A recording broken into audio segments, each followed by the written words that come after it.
ससुर का घर, बहुओं के लिए शिक्षाप्रद कहानी। जब रोहन कॉलेज में था तब माँ उन्हें और दुनिया को छोड़कर जा चुकी थी।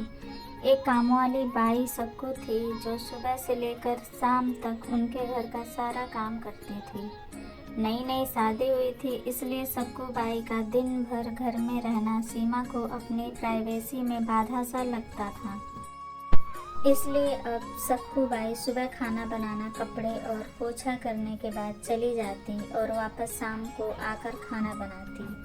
सक्कू बाई की दोपहर की गैर हाजिरी में कई छोटे मोटे काम दिखाई देने लगे, जिनमें से ज़्यादातर काम बिना कहे सुधीर जी ये सोचकर कर लिया करते कि बहू को मदद हो जाएगी, लेकिन बहू सोचती कि ससुर को औरतों के काम में दखल देने की आदत है। दिन मौका देखकर सीमा ने रोहन से कहा, क्यों ना हम बाबूजी को वृद्ध आश्रम में भेज दें। सिर्फ एक बार पैसा भरना पड़ेगा और उन्हें भी अपने उम्र के लोगों का साथ मिल जाएगा। हमें भी अपनी प्राइवेसी के बारे में ज़्यादा सोचना नहीं पड़ेगा। रोहन ने सीमा की बातों पर ज़्यादा ध्यान नहीं दिया। कुछ ही दिन बीते थे कि बाबूजी अपने दोस्तों के साथ एक हफ्ते के लिए टूर पर गए और इत्तेफाक से इसी दौरान सक्कू बाई भी छुट्टी पर थी। फिर क्या, सीमा को जैसा चाहिए था वैसा समय मिलने लगा। अब रोहन रेस्टोरेंट में खाना खा लेता और सीमा का काम ऑमलेट, ब्रेड या मैगी से चल जाता था। खाना बनाने की टेंशन नहीं थी, लेकिन घर में निकलने वाले सारे काम तो अभी भी करने ही थे। ससुर जी की गैर हाजिरी में सीमा को एहसास हुआ कि वह बिना कहे ही जो काम कर लिया करते थे उनसे कितना फर्क पड़ता था। छोटे मोटे लगने वाले यह काम भी काफ़ी समय और एनर्जी लेने वाले थे। कुछ दिन बीतने के बाद एक दिन रोहन सीमा को कहता है, चलो आज कहीं बाहर घूम कर आते हैं। सीमा बड़ी खुशी खुशी सज धज कर बाहर घूमने के लिए तैयार हो जाती है। रोहन सीमा को अपने घर से 4 किलोमीटर दूर एक चौल में लेकर आता है। एक आदमी रोहन के हाथों में एक चाबी देता है। रोहन उस चाबी को लेकर चौल का एक कमरे का दरवाज़ा खोलता है। कमरा खुलते ही तो रूम वाले उस छोटे से अंधेरे से भरे घर के अंदर रोहन सीमा को लेकर जाता है और कहता है, कैसा लगा तुम्हें हमारा नया घर? रोहन कहता है, हम अगले महीने से इसी मकान को भाड़े से लेकर रहेंगे अलग और अपनी प्राइवेसी का मज़ा लेंगे। अभी मेरी आमदनी के हिसाब से हम इसी को अफोर्ड कर सकते हैं। रोहन का ये व्यवहार सीमा के समझ में नहीं आया। वह चौंकते हुए कहती है, हमारे पास अपना इतना बड़ा घर तो है, फिर क्यों हम भाड़े से रहेंगे? रोहन उसे टोकते हुए कहता है, सोच समझकर बोला करो, वह घर हमारा नहीं है, वह माँ बाबूजी का है।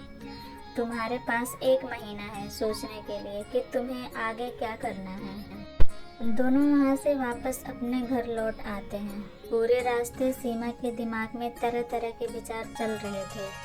घर पहुँचते ही उसने रोहन से कहा, माना कि ये घर माँ बाबूजी का है, लेकिन क्या हमारा इस पर कोई हक नहीं है? रोहन ने कहा, बिल्कुल है, लेकिन माँ बाबूजी के बाद जब तक वह हैं तब तक तो नहीं।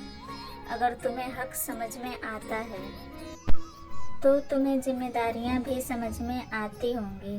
सिर्फ हक के बारे में सोचकर और अपनी जिम्मेदारियां भूलकर स्वार्थी होना क्या भला अच्छा होता है? सीमा के पास रोहन के इस सवाल का कोई जवाब नहीं था। वह सोचने लगी कि उसने अपने क्षणिक सुख के स्वार्थ के लिए इतने नीचे गिरकर ऐसी घटिया सोच अपने दिमाग में आने दी। उसे मन ही मन पछतावा होने लगा। सीमा रोहन से बोली, मुझे माफ़ कर दीजिए, मैं सच में स्वार्थी हो गई थी, मुझसे बहुत बड़ी गलती हो गई। रोहन बोला, तुम्हें पछतावा हुआ? मेरे लिए यही काफ़ी है, मैं तुमसे नाराज़ नहीं हूँ। बेटे और बहू का यह वार्तालाप सुधीर जी दरवाजे पर खड़े होकर सुन रहे थे। उन्होंने आसमान की तरफ देखा और बोले, भाग्यवान तुम धन्य हो जो तुमने ऐसे बेटे को जन्म दिया है। उन्होंने दरवाज़ा खटखटाया। बहू ने दरवाज़ा खोला तो उनके हाथों में पकड़ी थैली से गरम गरम समोसे की सुगंध उसको आने लगी। ससुर ने अपनी बहू से कहा, वो कोने वाली हलवाई के पास से लाया हूँ, तुम्हें बहुत पसंद है ना? सीमा को अपने ससुर के प्रति विचार और ससुर के उसके प्रति प्यार, उन दोनों का फर्क समझ में आते ही उसकी आंखों में पश्चाताप के आंसू और चेहरे पर अपने परिवार के प्यार के कारण मुस्कान आ गई। दोस्तों, इंसानी दिमाग में दिन भर में हजारों विचार आते हैं, कुछ अच्छे कुछ बुरे, लेकिन किसी भी विचार को शब्द में परिवर्तित करने से पहले उनको समझना बहुत ज़रूरी है। अक्सर विचार और वास्तविकता एक दूसरे से मेल नहीं खाते हैं। हमारे बुजुर्ग जो हमें बोझ लगते हैं, जिनसे हम बात बात में चिढ़ जाते हैं, और ऐसा इसलिए होता है क्योंकि हम स्वार्थी होकर सोचते हैं और हम उनके योगदान को समझ नहीं पाते। वह हमारे जीवन में बहुत अहम किरदार निभाते हैं। तो दोस्तों, आपको अगर ये कहानी अच्छी लगी हो तो प्लीज़ शेयर, लाइक, कमेंट ज़रूर करें और मेरे चैनल को सब्सक्राइब कर दें प्लीज़। तो मेरी कहानी देखने के लिए बहुत बहुत धन्यवाद आप सबका।